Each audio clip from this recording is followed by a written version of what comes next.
El Ministerio Apostólico Altar de Jehová de Eclesia presenta lo mejor del trigo.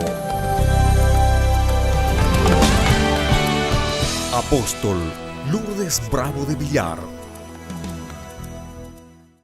Ahora vamos a entender cómo pedir y poder disfrutar lo que ya Dios nos dio. Vamos a ir al libro de Efesios capítulo 1, verso 13. En él dice, también ustedes, habiendo oído la palabra de verdad, el evangelio de su salvación, habiendo creído en él, fueron sellados con el espíritu de la promesa. La palabra carácter en el original griego significa marca. El carácter era una marca que se hacía con un fierro caliente en el ganado. Al aceptar a Cristo, nosotros recibimos un sello, una marca o carácter a través del Espíritu Santo. Esa marca indica pertenencia. Le pertenecemos a Jesús y es precisamente nuestro carácter lo que nos identifica como cristianos. ¿Cómo podemos demostrar el carácter de Cristo una vez que hemos recibido al Señor? Imitándolo. Debemos vivir en el Espíritu. Gálatas 5, 22 y 23. Mas el fruto del Espíritu es amor, gozo, paz, paciencia, benignidad, bondad, fe, mansedumbre, templanza. Contra tales cosas no hay ley. Entonces la palabra nos da una lista clara de las cualidades que forman el carácter de Cristo. El carácter de Cristo y de los seguidores de Cristo. Al inicio de la fe, no todas están funcionando. Por lo tanto, debemos identificar las partes de ese nuevo carácter en las cuales debemos trabajar más y pedirle al Espíritu Santo que nos ayude.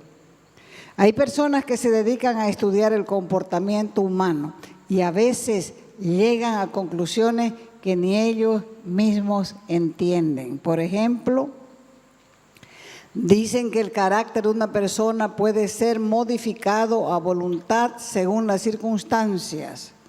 Puede ser modificado a través de terapia, a través de estudio, a través de la forma de vivir. La psicología es la disciplina que investiga sobre los procesos mentales de las personas. Es una palabra que proviene del griego psico, que quiere decir actividad mental o actividad del alma. Logía, estudio de la actividad mental o del alma. Esta depende de la mente, lo afectivo y la conducta, y a partir de ahí elaboran teorías para poder comprenderlas y explicar el comportamiento humano. Y en algunos casos pueden predecir cuál será la conducta de sus futuras acciones. Pero también afirman que la personalidad es algo que está por naturaleza unido al temperamento y esto no se puede modificar. Ahora, ¿qué dicen ustedes? ¿Qué piensan? ¿Qué opinan? Los que han llegado a esta conclusión están equivocados. Y usan esta afirmación para actuar o vivir como viven. Pero fácil es comprobar que la persona que se encuentra con Jesucristo puede afirmar que el temperamento que con el temperamento se nace, pero el carácter, con la ayuda del Espíritu Santo, se transforma. O sea, el temperamento se aquieta. Con lo que uno nace, el temperamento se aquieta, se suaviza, pero el carácter se desarrolla. Gálatas 5, 22 al 25 dice: mas el fruto del Espíritu es amor, gozo, paz, paciencia, benignidad, bondad, fe, mansedumbre, templanza, y contra tales cosas no hay ley. Pero los que son de Cristo han crucificado la carne con sus pasiones y deseos, y si vivimos por el Espíritu, andemos también por el Espíritu.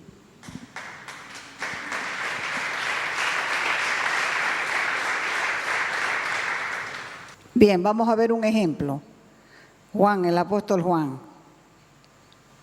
El Evangelio del Reino tiene poder para transformar vidas.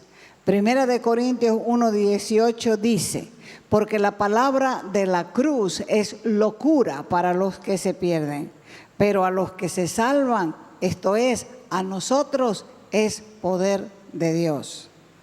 Jesús le aseguró a sus discípulos que recibirían ese poder, Hechos 1:8.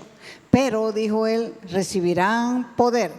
¿Cuándo? Cuando haya venido sobre vosotros el Espíritu Santo. La palabra poder en este texto aparece en el griego como dunamis, que significa capacidad, fuerza. El término dinamita proviene de dunamis, que es el poder con que se distingue un explosivo potente, capaz de hacer desaparecer una montaña, cambiar la orografía o el relieve de un terreno. El único poder capaz de transformar una vida humana está en Dios, quien obra a través de su espíritu en el corazón del individuo, de un individuo, haciendo de él una nueva criatura. Segunda de Corintios, capítulo 5, verso 17, dice: de modo que si alguno está en Cristo, nueva criatura es. ¿Presente o futuro? Es presente. No será, es. No fue, es. De modo que si alguno está en Cristo, nueva criatura es. Las cosas viejas de esa criatura pasaron. Y aquí todas son hechas nuevas en esa criatura. Entonces, todo es nuevo por la gracia de Dios, porque Él es quien nos ha reconciliado consigo mismo. El estar en Cristo es diferente a pretender que seamos de Cristo. El estar con Cristo trae al creyente una relación personal, una relación íntima. Y Pablo lo define como nueva criatura. Esa nueva criatura quiere tener amistad, intimidad con Dios. Por eso él hablaba demostrando lo que él mismo había experimentado. Las cosas viejas del pasado ya no estaban ahora. Era un nuevo hombre. Todo había cambiado en él, por eso es que afirmaba: de modo que si alguno está en Cristo, nueva criatura es. Las cosas viejas pasaron y aquí todas son hechas nuevas.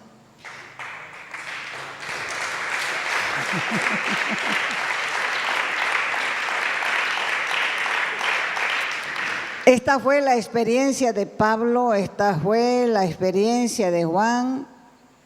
Recuerden que Pablo era el perseguidor de los cristianos, o sea que de perseguidor a los cristianos pasó a ser perseguido por sus antiguos hermanos judíos.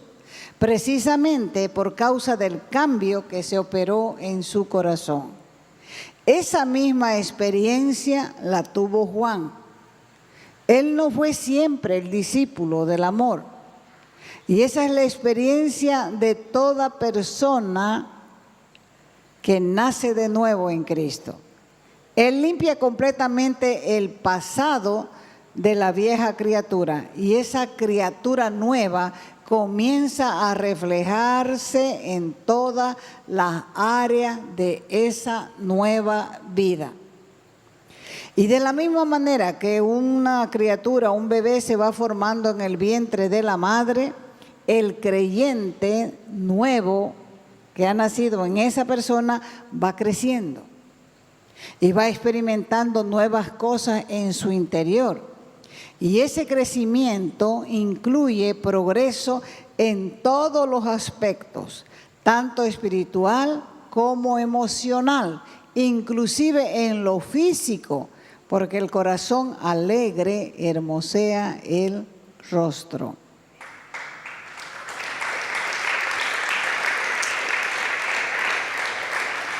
Entonces, con el nuevo nacimiento, Dios hace hombres y hace mujeres nuevos, lo afirma la palabra. Ezequiel capítulo 11, verso 19, dice el Señor, y les daré un corazón nuevo, un corazón y un espíritu nuevo. Voy a poner dentro de ellos y voy a quitar el corazón de piedra de en medio de su carne y les daré un corazón de carne. Y Gálatas capítulo 6, verso 15 dice, porque en Cristo ni la circuncisión vale nada, ni el ser judío vale nada, ni la incircuncisión vale nada, no ser judío, sino lo que vale en él es una nueva criatura. ¿Qué pasó cuando Juan conoció a Jesús? Juan era Galileo de nacimiento, hijo de Zebedeo, su madre era Salomé y también seguía a Jesús, su madre de Juan. Tenía un hermano que se llamaba Jacobo, eran familia de pescadores, estaban acostumbrados al mar, de ahí se proveían para su sustento diario. Pero cuando apareció Juan Bautista, este otro Juan, el que fue más adelante apóstol, fue atraído por sus enseñanzas y aceptó esa predicación, ese mensaje que traía Juan de buena gana. Así que cuando Jesús comenzó su ministerio público, Juan fue uno de los primeros discípulos en reconocer que Jesús era el Mesías. Unos meses más tarde, Juan llegó a ser uno de los 12 discípulos. Otros meses más tarde, llegó a ser apóstol. Y también formaba parte del grupo íntimo de Jesús. Por eso seguía a Jesús donde quiera que él iba y comenzó a aprender de él porque encontraba un privilegio seguir a su maestro. Durante más de 3 años estuvo con Cristo y él pudo presenciar su vida y obra. Nosotros como Juan también podemos ingresar a la escuela de Jesús. Podemos imitarlo a través de las páginas de la Biblia y recibir directamente de su mano el agua que salta para vida eterna.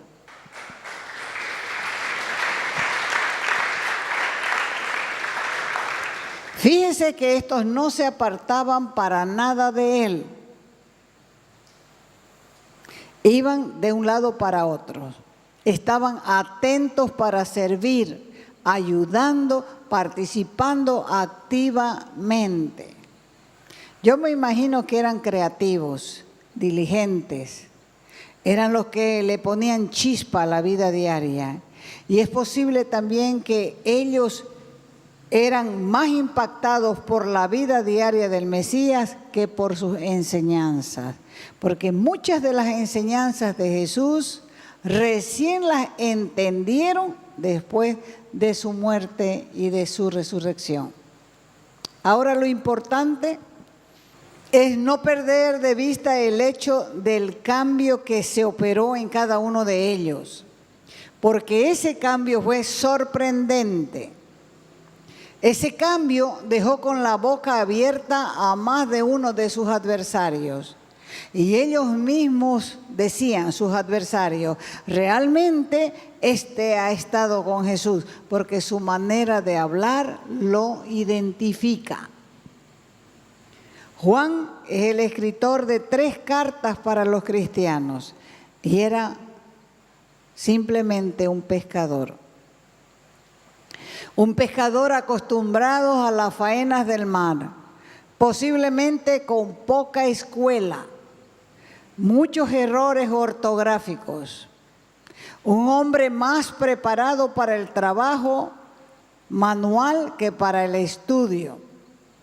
Entrenado para hacer un trabajo físico, más que para un trabajo de escritorio. Pero Dios lo hizo escritor. Y es con Juan que se demuestra de manera clara el cambio de carácter. Y también se ve en él el temperamento controlado, porque cuando leemos sus cartas notamos que algo pasó con este hombre. Fue un cambio notorio. Un hombre explosivo se transformó en el apóstol del amor. Un hombre lleno de comprensión por las flaquezas humanas. En él se ve una paciencia increíble. Se ve bondad y es el mismo que quería que caiga fuego del cielo a los samaritanos. Y se trata de ese mismo Juan. Y a través de sus escritos nosotros podemos darnos cuenta de su cambio. Miles de personas han sufrido la misma transformación cuando llegó la verdad de Dios a sus vidas. Pablo dice en Romanos 12:2, no se conformen a este siglo, sino transfórmense por medio de la renovación de su entendimiento para que puedan comprobar cuál es la buena voluntad de Dios, agradable y perfecta. La experiencia del nuevo nacimiento nos llena de cosas buenas, de buenas experiencias, nos llena de conocimiento de Dios, de pensamientos positivos, nos llena de fe. La Biblia está en conflicto con la psicología, porque la psicología es una ciencia que se dedica al estudio de la personalidad humana y afirma de manera categórica que la personalidad no cambia. Pero en la Biblia y en nuestra experiencia somos testigos de que sí cambia. Si Juan pudiera contarnos hoy la historia de su vida, la llamaríamos biografía de Juan. Y lo que más llamaría la atención, ¿qué sería? De su biografía. ¿Cómo sucedió el cambio? ¿Cómo? El cambio en Juan no fue instantáneo. Fue el proceso de una constante renovación. Por eso otra vez les repito lo que Pablo dijo. No se amolden, no se adapten, no se conformen, no se acomoden al pensamiento del mundo. Sean renovados por medio de la transformación de sus mentes, de sus pensamientos. Y así van a poder comprobar cuál es la voluntad de Dios, que es buena, agradable y perfecta. Para todos los que están cansados de ser como son y quieren desarrollar carácter, hay esperanza.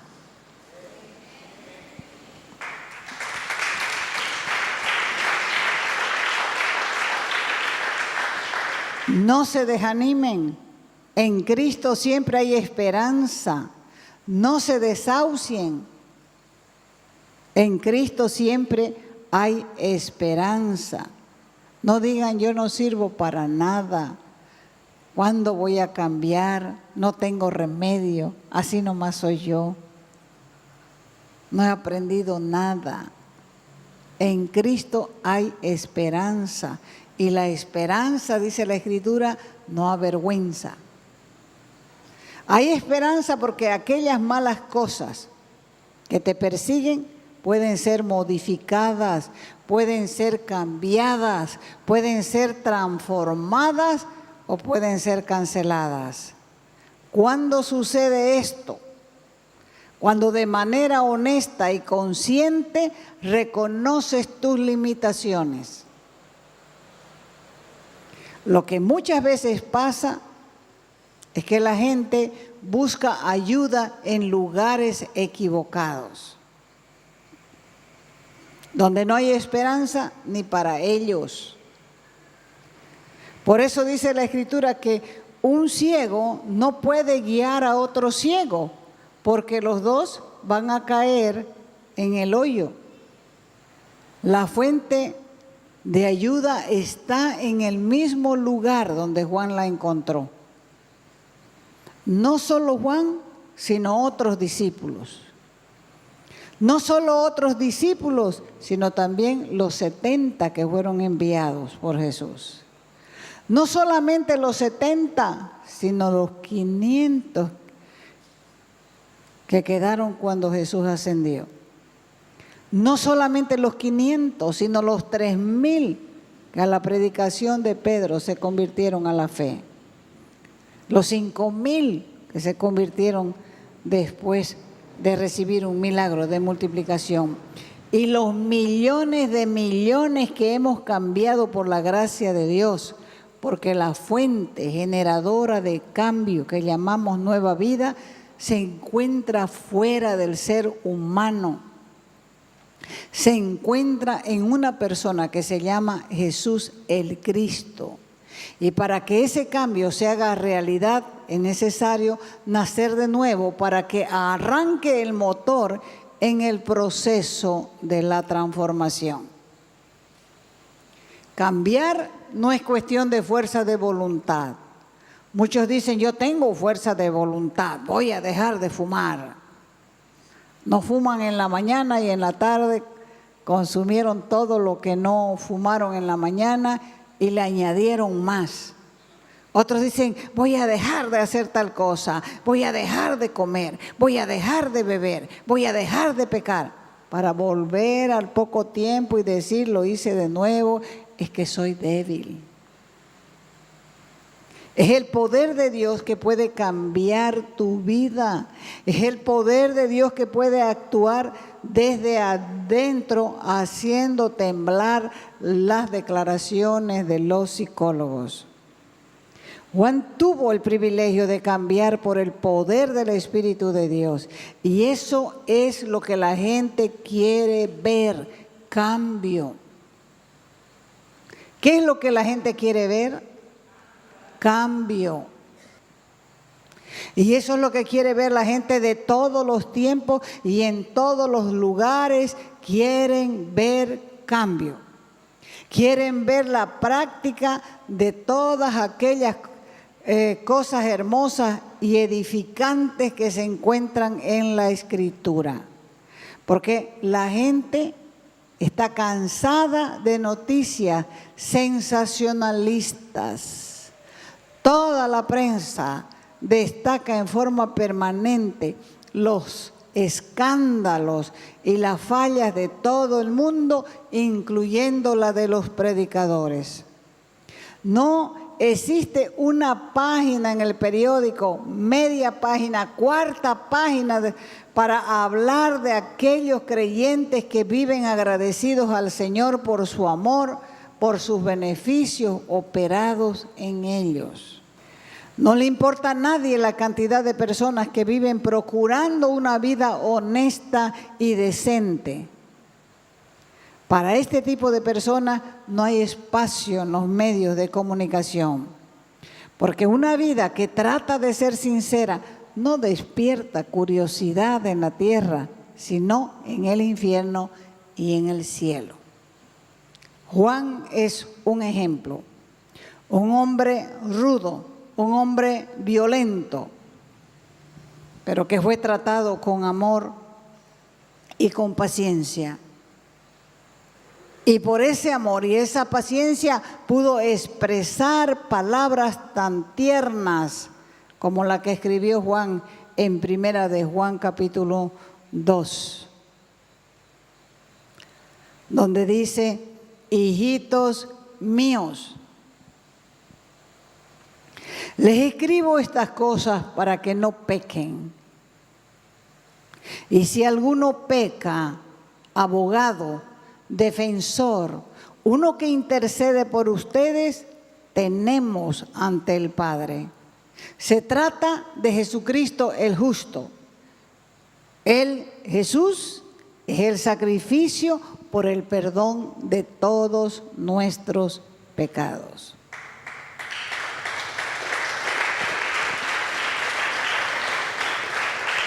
¿Qué estaba diciendo Juan? No se descalifiquen.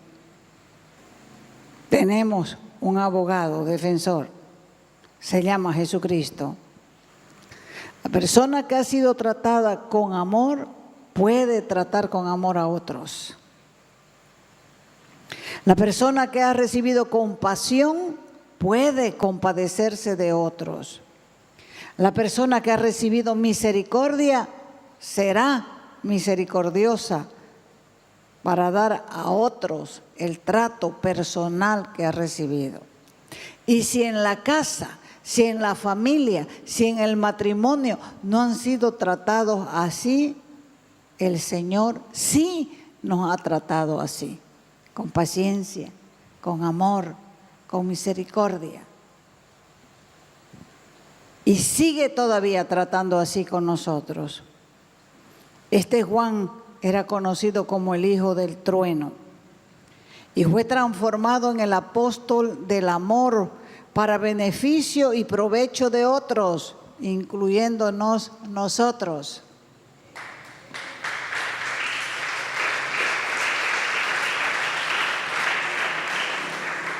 Entonces, el secreto para lograr la transformación del carácter y la transformación del temperamento se esconde en la plenitud del Espíritu Santo.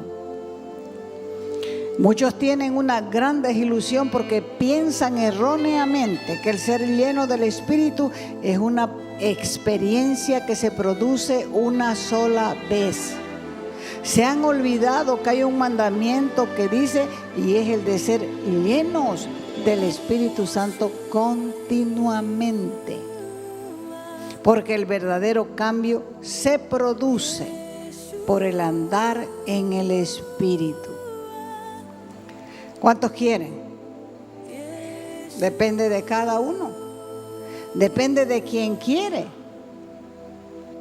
No se dejen encasillar por sus cabezas. Si leen la palabra, va a haber transformación. Si no leen, no va a haber transformación. Porque cuando el Espíritu Santo viene a vivir en nosotros, viene completo. Y va a ir desarrollando cada área, cada fruto tiene que ser desarrollado. Pero lo va a desarrollar con nosotros, en nosotros y por nosotros.